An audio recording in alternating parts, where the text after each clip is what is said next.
Hi, it's Mark Owen from Moose Marketing and PR, and the editor of Punchline magazine. And welcome to Punchline Talks. Today I'm joined by Ryan Moore, Head of Audit and Assurance at Randall Payne. Hi, Ryan. Very nice to see you again.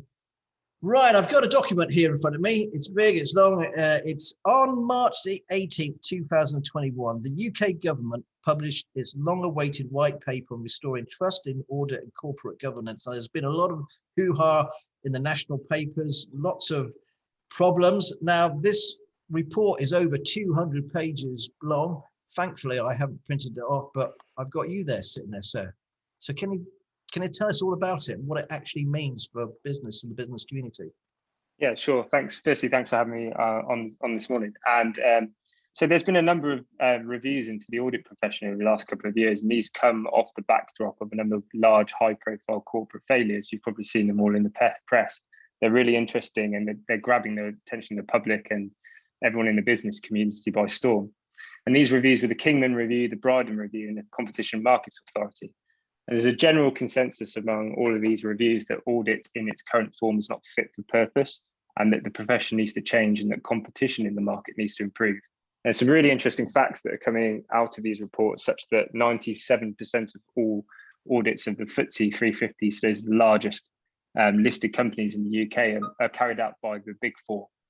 And so competition effectively is constrained within four very large firms, and the intention is of these regulations reports that are coming through the pipeline of the government at the moment is to improve competition, improve audit quality, and to widen the scope of audit, or change the definition of audit, in that it's quite widely accepted now that the audit at the top end of the scale in the listed market may not be fit for purpose.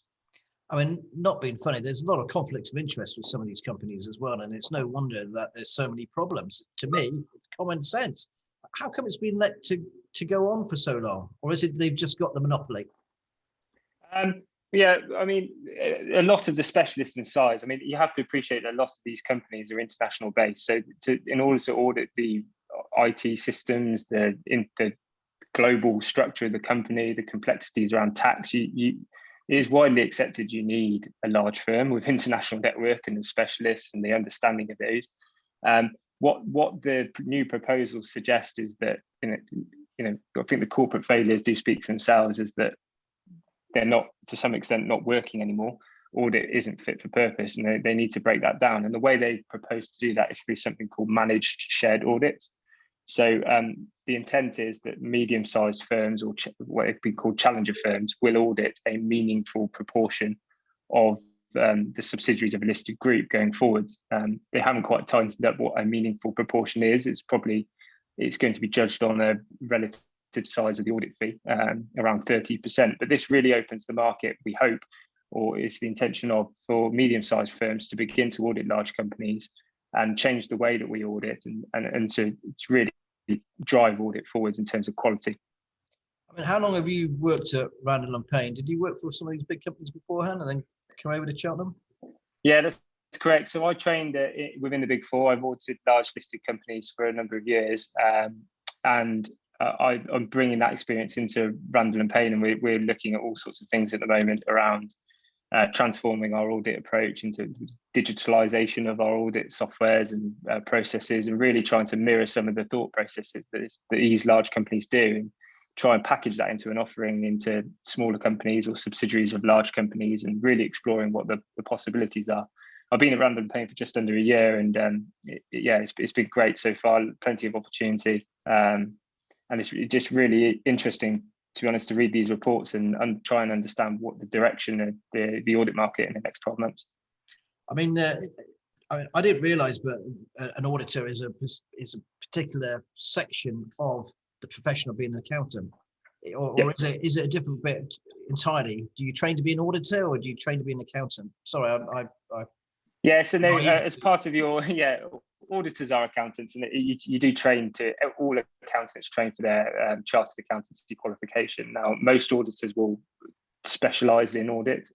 There is a lot that goes on in audit, and it is a very niche specialism, and that's becoming more and more important, especially as these reviews take place. I mean, I mentioned just now that it's widely accepted that audit isn't fit for purpose anymore. And as part of the white paper that's come out, they're looking at redefining what is the purpose of audit. And that's really quite interesting, just because investors are starting to make decisions on corporate culture, sustainability, internal controls, IT systems, and the audit in its current form under the regulations is really focus on us looking at things like that. The white paper is encouraging, or is going in a direction trying to encourage auditors to start to think about these sorts of things. And it's really interesting direction of travel. So I'm assuming then that, if you have a big green agenda, or, sustainability is a big part of your business, is that all going to be part of your audit moving forward? Is it something that a lot of companies should be looking for now? It's definitely going to be part of the listed environment. For the small and medium-sized entities which Randall Payne audit the majority of, I think it will over time become something. It's certainly not going to be immediate. But for the listed groups, I mean, those things are really important. I think they're becoming more and more important. You've seen probably a set of accounts recently. The front ends of those accounts are now enormous. They're bound in thousands of pages. So audit needs to change, adapt, and ultimately become responsible for certain areas of those. What's your favourite part of the job, Ryan? Meeting people, variety of clients, talking, understanding processes, really trying to add value. I mean, I've always loved audit. It's a fantastic profession. I just love the fact that, over the course of a year, I'll speak to 200 different companies. I look at 200 different ways of doing things. And getting behind the fabric and the skin of the business and really trying to help people drive forward in terms of growth, processes, controls. So we got a lot more common than we thought. I'm exactly the same. I love talking to people and finding out what's going on. Ryan, thanks ever so much for joining Punchline Talks today and giving us an overview on the audit. Cheers, mate. Bye. Thank you.